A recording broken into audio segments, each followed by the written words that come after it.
Over the past few years, pop culture has seen a resurgence in the supernatural. Vampires, werewolves, fairies, witches. Audiences can't get enough of anything that has a touch of the paranormal. I'm here with a definitive contributor to that revival, Charlaine Harris, author of the best-selling Sookie Stackhouse Novels, which formed the basis of the HBO hit show True Blood. Ms. Harris just had her most recent book in the Sookie series come out this May. Charlaine, thanks so much for being here. Oh, well, thank you for inviting me. So congratulations on the publication of the most recent book. Tell us a little bit about it. We see that Sookie is drawn further into vampire politics, werewolf politics. What can you tell us? Poor Sookie, I'm so mean to her. Well, of course, it's really more of the same adventure she's been on. Though in this book, she reaches kind of a moral nadir when she has to decide whether or not to act on her practical conviction that it's necessary to dispose of someone that is trying to kill her and her vampire lover, Eric. Whether that is the right thing to do or not, she feels compelled to do it.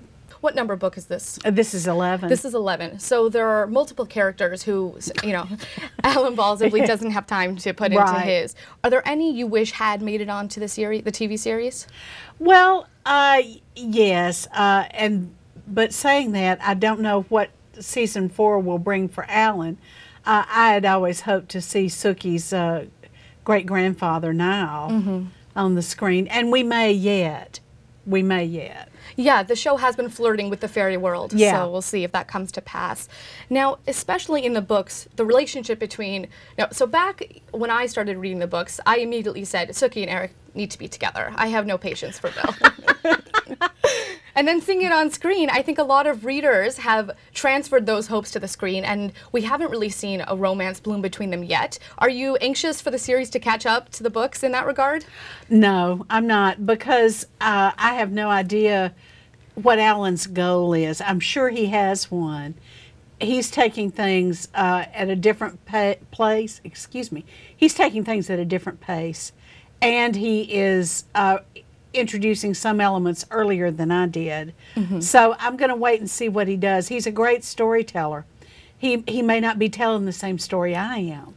So we're just going to wait and see. Let's talk a little bit about, obviously with the natural disaster that just occurred in Joplin, for example, I know that the book makes very good use of incorporating Katrina and its after effects. And I was fascinated because New Orleans has this historical magical lore. And I wanted to know the intersection of modernity and folklore for you. How were you going about doing that with Katrina? And also with other elements like Bill or Eric using a cell phone, for example. Did you? The collision of modernity is just really fun. I thought that was the most interesting part of writing these books. Ancient creatures having to constantly adapt, because heretofore they've had to remain invisible to the human world. So that means they have to constantly adapt. They have to change their language. They have to change their clothes. They have to change their technological knowledge to keep up with the world so they can blend in. Now that's not so necessary in some ways, and yet it's more urgent than others. If they want to be citizens of the modern world, they have to compete successfully with humans for business and other things. They have to adapt human tactics. Right. And especially like in an instance of a natural disaster, that seems to affect, vampire queens and vampire servants equally, for example. Equally, it causes disaster to the vampire structure of Louisiana as well. I really didn't feel like I could write a book about Louisiana without mentioning Katrina. I think that would have been a terrible disservice to the people of Louisiana, even though it pegged the series down in time. Right. Which I had been trying not to do.